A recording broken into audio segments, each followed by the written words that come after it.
As primaries roll by and the midterms approach, it's worth remembering that for Republicans 2016 represented an opportunity more than a victory. It was a chance for them to help the country break the 30-year spell the Clintons and the Bushes cast, President Barack Obama notwithstanding. It was also a chance for rank-and-file Republicans to replace an insulated, often feckless, party leadership that had elevated its own interests over everyone else's. With their fixation on the person of President Trump, most Democrats don't understand that for Republicans, taking the party back is part of a larger intellectual and political project. It's also a big part of what's at stake in this year's midterms. As far as Republicans are concerned, the primaries are a continuation of the fight to claw back control of the party. Will it be retaken by the Bushes, their allies and clones, and the claque of sinecured retainers who smothered the once vibrant conservative movement of Buckley and Reagan?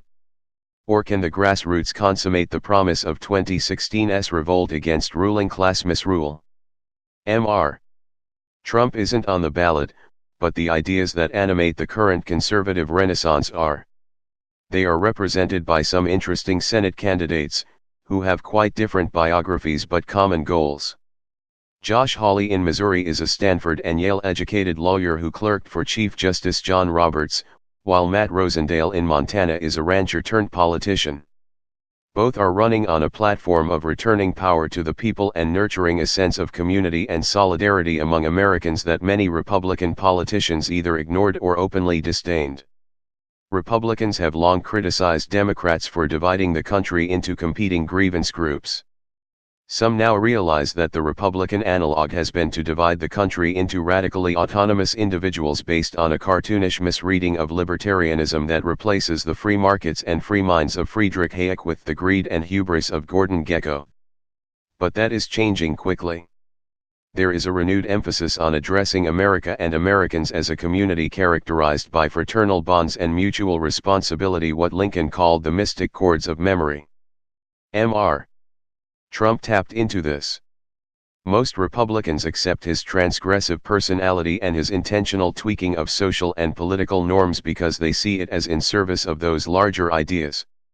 That will seem counterintuitive to Trump haters, but fiddling with tax rates, however necessary and beneficial, can't sustain a political movement, let alone a nation.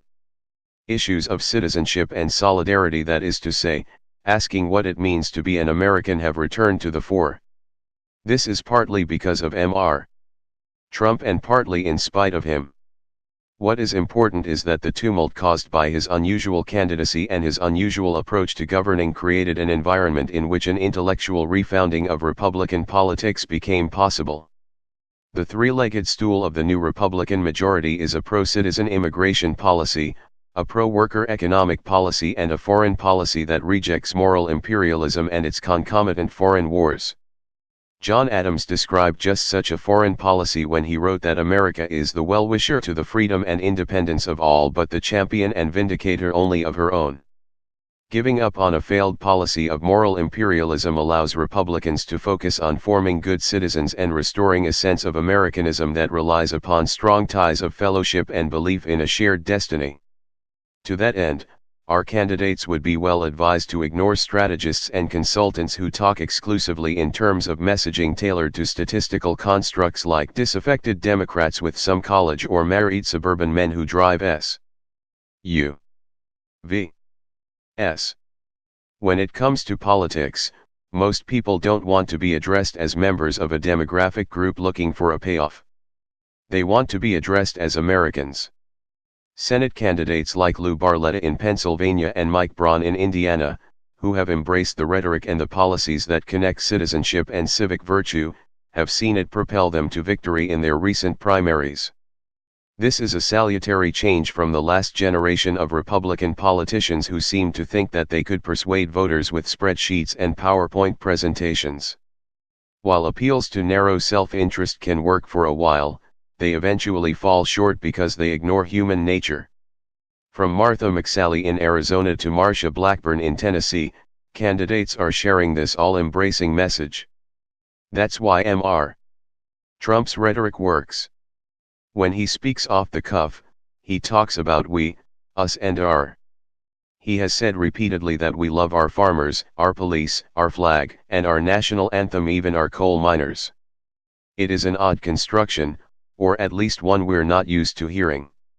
It speaks to the essential fraternity of the nation, but when Mr. Trump says it, maybe when any Republican says it, too many people don't believe that they are included in the R. They hear something much narrower than what is meant. People reject the essentially wholesome message because of the messenger. That needs to change, because they are, in fact, our farmers, our police and our coal miners, and we should love them. The bonds of civil union that ought to hold us together demand that we love our fellow citizens in their imperfection even as they love us in ours. This year's class of Republican candidates seems to get that in ways that they didn't in 2016. As a result, the Democrats' advantage in the generic congressional vote dropped from 13 points in January, according to the Real Clear Politics poll average, to 3.5 points at the end of May. A Reuters poll, which recorded a 14-point Democratic edge in April, gave Republicans a 6-point advantage last month. Apparently resistance and impeachment aren't as popular as Democratic megadonors like Tom Steyer and their vassals would have Democratic candidates believe, although Real Clear Politics and Reuters now show Democrats with roughly an 8-point advantage.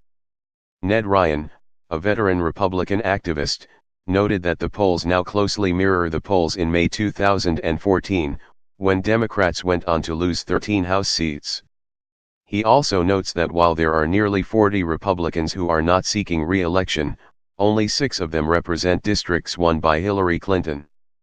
Financially, Republicans are in much better shape, with the Republican National Committee holding $44 million in cash while the Democratic National Committee is $5 million in debt. There are even more cracks in the Democrats' front line. Longtime Democrats like Mark Penn, a former Clinton pollster and confidant, are sick of the scandal-mongering. Mr. Penn wrote recently that rather than a fair, limited, and impartial investigation, the Mueller investigation became a partisan, open-ended inquisition that, by its precedent, is a threat to all those who ever want to participate in a national campaign or an administration again. At some point, the combination of scandal fatigue, there is almost no crime of which Mr.